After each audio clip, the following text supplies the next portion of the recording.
8:29 a.m. January 21, 2025. Baba next day. Part 2. Morning listeners, mabay vlog. Okay, na ako diri sa gawa sa kantin, sarado pang kantin. Mag-discuss ko karon ang klase day na ako karon 9 one subject na sudlan na klase for morning class, morning edition. And then 10 a.m. hangtod ambot. What time mahuman ng recollection ako niya after sa klase. So, akong pakiramdam karon nakulbaan man kung pinakalit, guys. I don't know nga nakulbaan ko. Pero gani, nag-decide ko karon nga mag-vlog na lang day ko karon, mag-discuss na lang ko ginagmay something. Maski kuan lang ako ang discussion mga sige 20 minutes. Kaya na ng 20 minutes, okay? So, very very fast ting ako ang discussion karon, and then naramdaman ako makulbaan ko, presentation na pud unya, 'di ba? Okay, na ako'y giingon sa inyo nga kagahapon, 'di ba, kadtong part 2 afternoon edition series, part 2 afternoon. So na ako'y giingon nato, dagan ko giingon sa inyo ato. And then pagkagabi ato after sa vlog ni baktas ko paadtog NCC Mall o yang Goren. Nangita ko og bond paper na mura og tabloid or newspaper. Ako nakita dito newsprint na ay tag 200 plus na newsprint na apoy 144 point something 0.50 centavos yata mga ngato. So kato napili na ko to siya. Pero I believe kung newsprint lang naman na type of paper, wala yata siya size. Pero ambot lang. Kaya nga na ato'y uban dito atag 200 plus. Siguro sa kalidad or high quality ato, taas ka siya quality or kalidad, okay? So mag-vlog ko karon kay wala ko'y ka-istorya, wala ko'y ka chika-chika. So actually dali na kayong panahon next week kung ano din namo. Nakalimot pa di ay ko karon pilay bayad sa para sa next week na exam. Diretso na yung taon ko diri guys. Pero nisakay na lang kong jeep Dunya Pilar gikan sa Boulevard padulong diri. Wala lang ko ni baktas sa flyover kay wala ko namili og sasa. Dito ko sa Dunya Pilar na lang na sakyanan kay para mas dali ra kaayo. So tama lang jud ang gibuhat pud nako karon nga mag-vlog ko karon kay akong pakiramdam karon nakulbaan ko. Ang akong bag nako karon na color blue is na ay mga papel na types of yellow paper, 1/2 crosswise, 1/2 lengthwise, 1/4 tapos 1 whole, and then pencil case. Naya tayo notebook siguro, and then kuan ako gidala nga bakos, and then pantalon, and then sanina. Okay. Nakakuan naman of course nakapilo sa bag. Para dili pud siya magkunot. And then aside pa ato, dalagi yung taon ko ato kay pag human sa klase kailangan ko moeles ko, tapos pag human munaog ko paato ko sa kapilya. So plus Muammar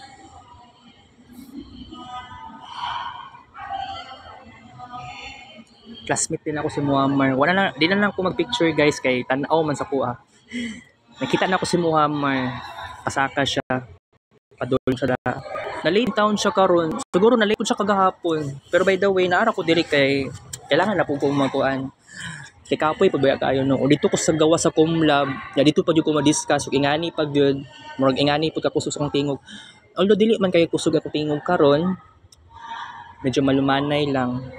Basta na makadungog sa ko. Mag-echo pud baya no sa gawa sa Comlab, of course, mo echo baya. Pero dili man mo echo. Diba? Kaya wala man sulod sa kantin. Okay. So, na ako'y na-realize pud ba kay katong kagahapon gani sa hapon, reorientation ng tawag. Unya na pag mga games. Actually, nervous ko aning sa reorientation kaya akong pakiramdam ato kagahapon kay mura magkuan. Kana ganing giingon na acquaintance party daw niya, nakulbaan ko. Wala ko kabalong nakulbaan ko. Murag na threat sa ko personally, pero I don't know. Threat na kana ganing isolated kaayo ka. Pero still, pero by the way, I have a positive thinking, I have a positive experience kagahapon generally. So kanaganing about sa dula-dula, nakapagani ko nakaistorya nga first year college na BSIT. Oo, duwa to sila kabuok, nakaistorya na ako. And then katong isa nga lalaki nga BSIT first year nag wave sa ko, kaway-kaway ko sa iya kay kato ganing na siya friend na second year, na katong classmate pud ako second year. Second year siya karon. Na magiging classmate na ko siya for the next term sa PE4. Katong lalaki, kalimot ko siyang first name. Basta ko anto siya, Hilumon. Murag siya yata ang pinaka-isolated na classmate sa ila Daniel Galam nga batch. Oo. Pero by the way, I'm so happy kasi kagahapon katong friend ni Kuan. Sa ito yung Kuan ay apelyido. Okay. Never mind na lang kung sa iyang pangalan or apelyido. Basta ako ang maingon. Katong lalaki nga first year o katong Hilumon na classmate na ko sa second year is nakita sila sa Comlab 4 niya, nagkuan sila nasa communication na amazing taon ko. Kanang na-amaze ko kay, of course, kay dili ko halos pero dili naman sa ingato kanang kumbaga makaingon ko wow amazing. Oo.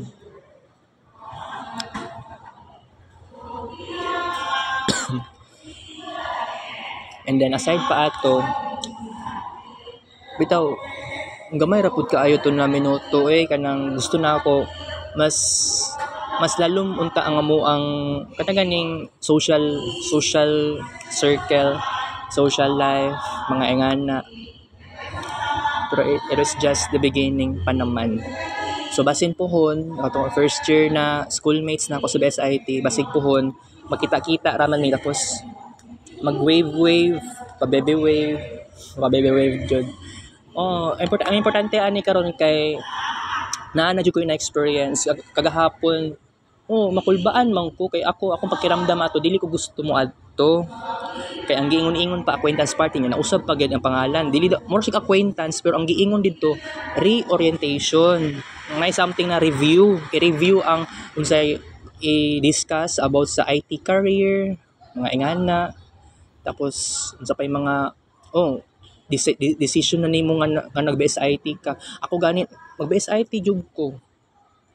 Kay actually ang giingon according sa statistics between sa year 2025 and the year 2029, mas mataas pa daw ang demand sa IT. 9% man daw yata to siya kung wala akong nakalimot. Oo.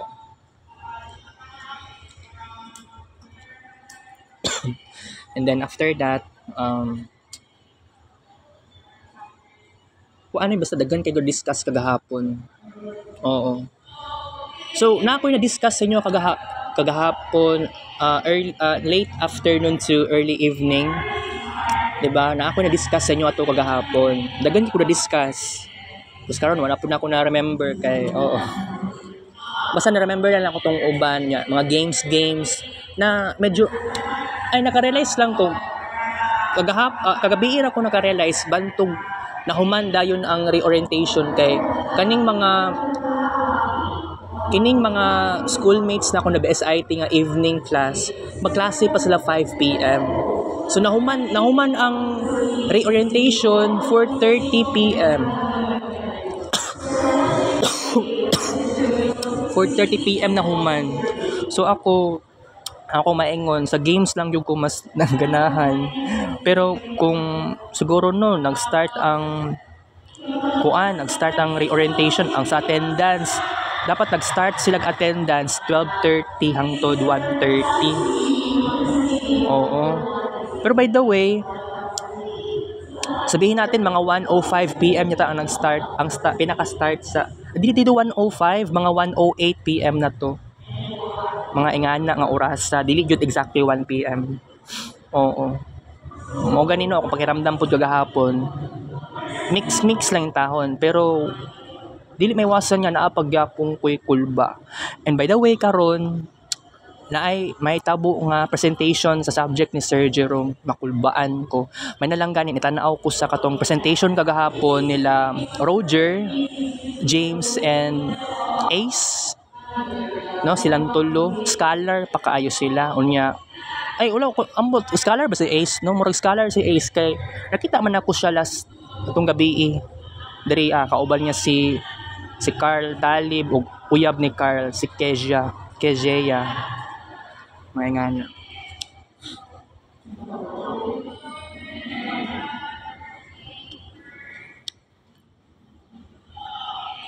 Okay.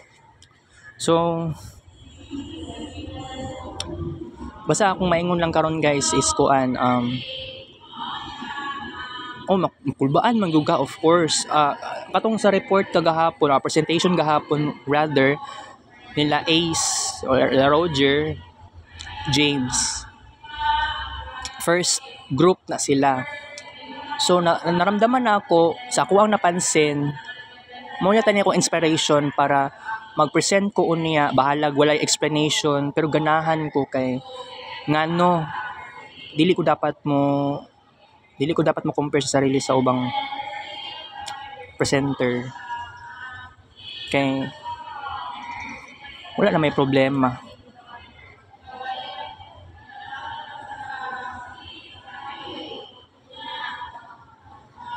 Kapuya niya kanang bitaw no, medyo ako pakiramdam naman sa presentation kay Sir Jerome pa lang noon medyo makulbaan pero sa time gani nga nagtindog na ko sa atubangan sa Comlab 1 katong last time wala na ko dili na gyud although mubugnaw man akong kamot or lawas pero sa time nga nibasa ko sa akong script sa bond paper niinit akong lawas wala na namugnaw pero aircon pa kaayo to niinit akong lawas pero ambot lang kung ni singot ba ko ato nagkasingot-singot ba.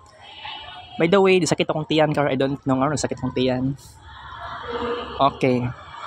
So mag-recollection nun niya dili ko muuli kaya importante pud baya kaayo. So balag akong sapatos ani karon balag color black si tawag ani nga sapatusan ni rubber dili man yata rubber basta black shoes rubber shoes man tong isa.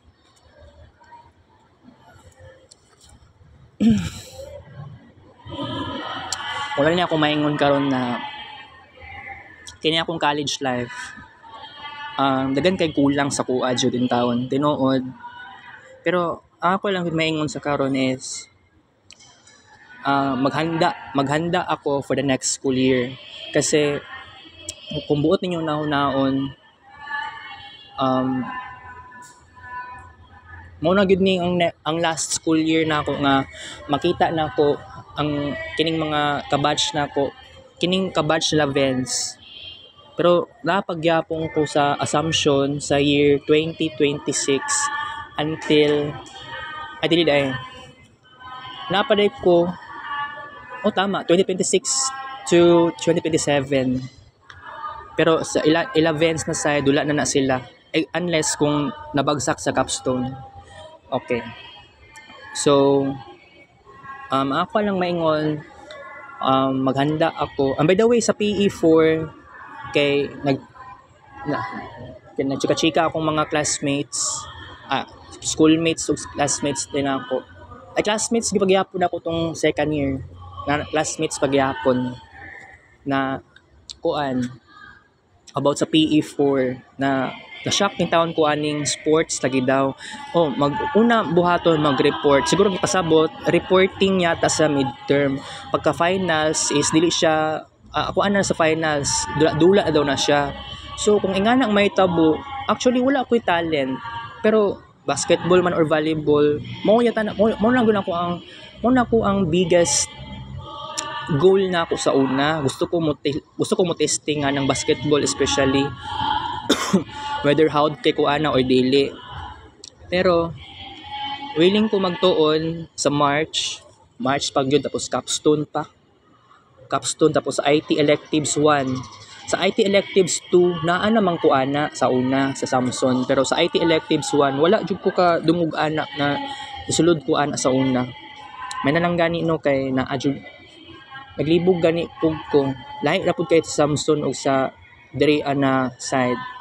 Pero sa akong pagka-remember kay ni-eskwela akong Samson, nag first year ko dira online class magud kaayo. So na mga something na adjustments pakat kaayo nga time gud ato. Okay? Okay, so by the way,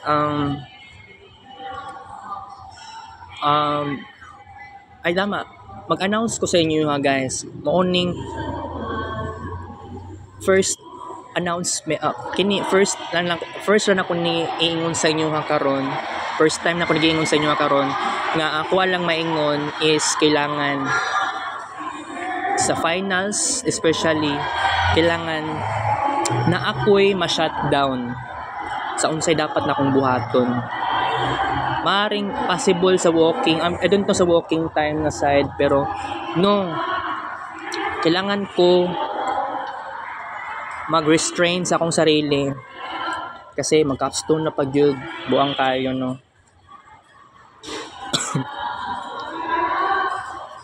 So ako ang role lang naman sa capstone kay ako ra may mag-documentation, pero dili pa kay kuhaw sa documentation, pero isigurado na ako nga naay mag-train sa kuwaan ni. Dili yata kabalo, I don't know sa side ni Muhammad kung i-train ko niya aning documentation, pero by the way na siya giingon sa kagahapon about sa Canva ay tag 49 o 99. Kaya giingnan ako siya kagahapon sa buntag na gusto na ako nga magkuan ko kanang gusto ko pa naman mag-testing og Canva. Kaya gusto ko ako na po muhimo sa slides gani.